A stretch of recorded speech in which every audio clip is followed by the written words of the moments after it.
for about a month, Joe, every single game is like a playoff game. Yes, it is. Now, when you drive your car and you keep your foot on the accelerator for a long time, you could burn out the engine. Are you afraid that your team is burning itself out playing pressure-packed games every day? No, I don't think so. I mean, there are days that we have to shuffle some pieces around, but you know, I've seen our guys respond when we've had a tough loss. They've got right back up and responded, and we did that in Baltimore. You know, we had lost 4 out of 5 games, and then you end up winning 3 in a row in Baltimore in some tough games. We blew a lead Thursday night 5-2.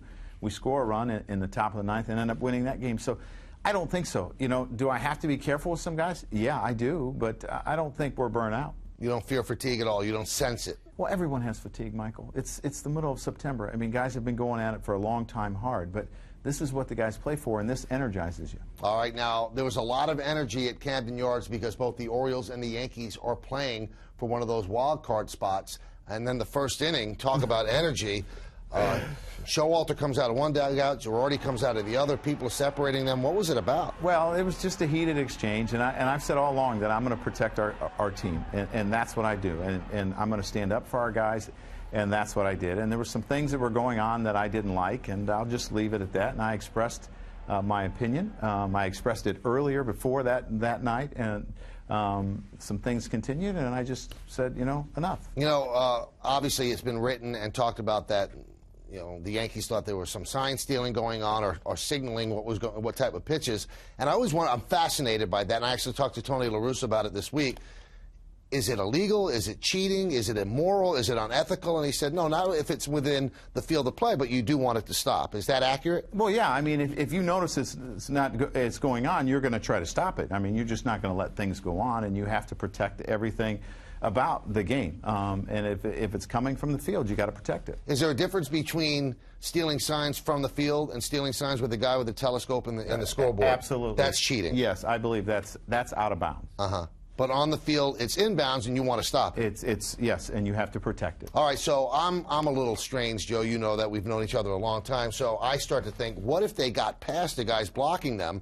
And I asked Willie Randolph, who coached for Buck, coached you as a player, and he said Girardi takes him down. He said Girardi is in better shape than all of his players. So does Girardi take him down? I would never touch another manager, another player. That's not who I am. So if he came at you and hit you? Well, I'll stop him from hitting me, but I'm not going to hit him. And I don't think Buck would do that. I think we have mutual respect for each other, and he's done a great job there, and he has a very good team. But, you know, as I said, you got to protect your guys. All right, now can you, just cleaning it up, what was being said? What was he saying? What were you saying? He was yelling at me, and I just said, you know what's going on, and I'm just, you know, I want to stop. Okay, now, at the first game, you guys lose it, and that's a big loss against a team that, you know, again, you're either chasing or you're trying to get behind you, and then you win the next 3. How big were those wins? Those were huge because of, you know, we had lost 3 out of 4 to the Red Sox, and you don't want to dig yourself too deep of a hole, so we needed to win some games, and we responded very well. All right, some things that a lot of guys that have responded well.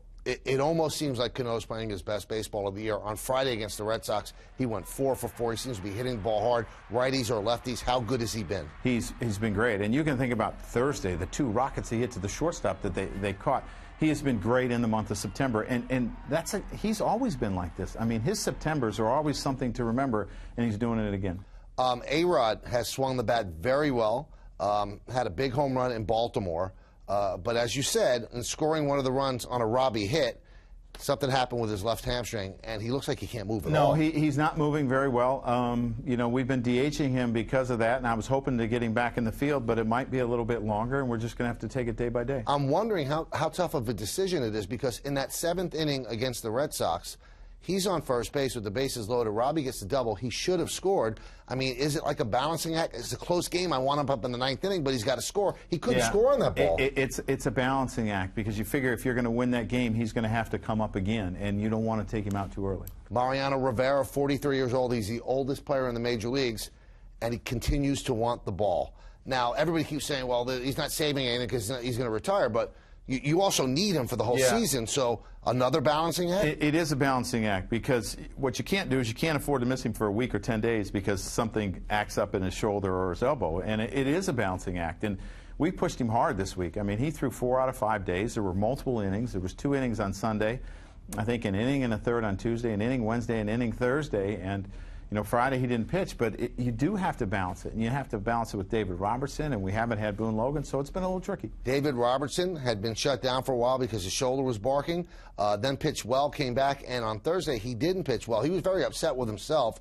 Is that a manifestation of the shoulder again, or is he fatigued? I think he just made some mistakes when I look at it. I mean, he got the first two guys out and was great, and then he made some mistakes with his fastball, and they hit him.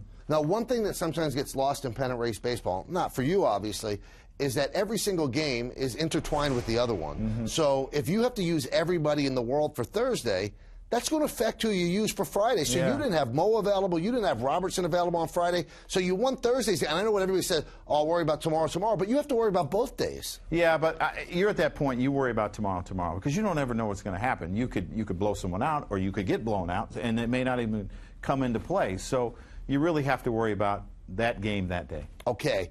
You bring in Preston Claiborne in a big spot on Friday. He doesn't seem like the same pitcher as he was earlier. No, he's struggling, and he's the guy that we need to count on some, because when we can't use the other guys, this is a guy that's had success the first 5 months of the season. September has been a struggle for him, and it's in a sense it's the first year he's ever played an extra month. Right. And I remember for me as a young player, that first month, that month of September seemed like a lot. You have a big roster now, so every decision you make could be second guessed or first guessed. And you had Nunez at third base. You have a better third baseman, I think, in Mark Reynolds, and that's Fenway Park with a left field wall, and then the ball eats up Nunez. Yeah. How tough a call is that for you? Well, it's tough in a sense. He's had a lot of success off of John Lackey, right. and that's why I went with it. And they're going to have a lot of left-handed hitters in there against our right-handed pitching against Kuroda, so I said, I'm going to do that. All right. Obviously, injuries have been the storyline of this whole season, and you kind of absorb it when another one happens. But I really get a feeling, Joe, that the injury to Gardner really could hurt you guys. He's so quietly important to this team. He has been. And I talked about how much we missed him last year, and he's our leadoff guy, and you have to adjust that, and it changes your whole lineup a little bit. And outstanding center fielder, plays every day, plays against lefties. So it is a loss, but we have to overcome it. It's so weird. It was a check swing, and he went right down the runway. Could he miss the rest of the year? I think it's possible. I'm not sure. I think we'll get him back as a pinch runner before a hitter, but he may not have another at-bat the rest of the season. All right, so who's going to be your leadoff hitter all the time? Is it going to be Granderson? I'm going to have to look at it every day in a sense, but it's probably going to be Grandy a lot. All right, another guy you lost is Austin Romine. He's your backup catcher, and he got hit with a foul tip, and I just wonder, Joe, why doesn't this happen more? Why don't more catchers get concussions from that? Maybe they got hard heads like I do. I mean, maybe that's what it is. I don't know. He looked like he got rocked. He was fine when we went out there. We walked back, and all of a sudden he got nauseous, and that's the sign of a concussion. Fortunately, it's slight. He did take an impact test and did pretty well, but there's a fear that if he takes a hit right away, it could be the rest of the year. Mike Matheny, his career ended because of multiple concussions. And there's a number of guys, and just not in our sport. It's in football, and it's in other sports today, and I hear people talk about it in soccer, and I never even thought about it in there. But they're dangerous. All right, another catcher. I hadn't seen this, and I didn't even know the rule.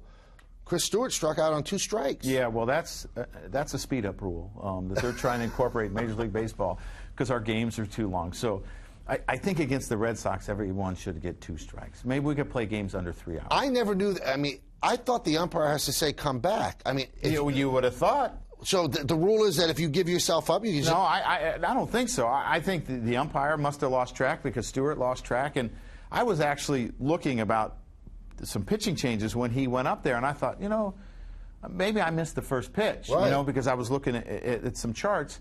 And I kind of said, was that 2 strikes? And no one said anything, so I figured I must have missed a pitch. And then you start to think you're on, because I'm in the booth. I'm going, was that 2 strikes? And I didn't want to say anything because he's walking away. The great thing about it is people say, yeah, I thought that was something. I said, well, why don't you say something? Right. Someone say something. But then I think guys start to question themselves. Yeah, absolutely. Boone Logan, some bad news. It looked like he was going to get better, and now you can't use him. Well, yeah, I'm not sure when we're going to get him back. I'm hoping that we get him back in Toronto. He is making some steps forward, so we'll have to see. How are you guys doing this with everybody? How are you doing it? I think it's just a lot of character in that room, and it's a refuse to stop fighting.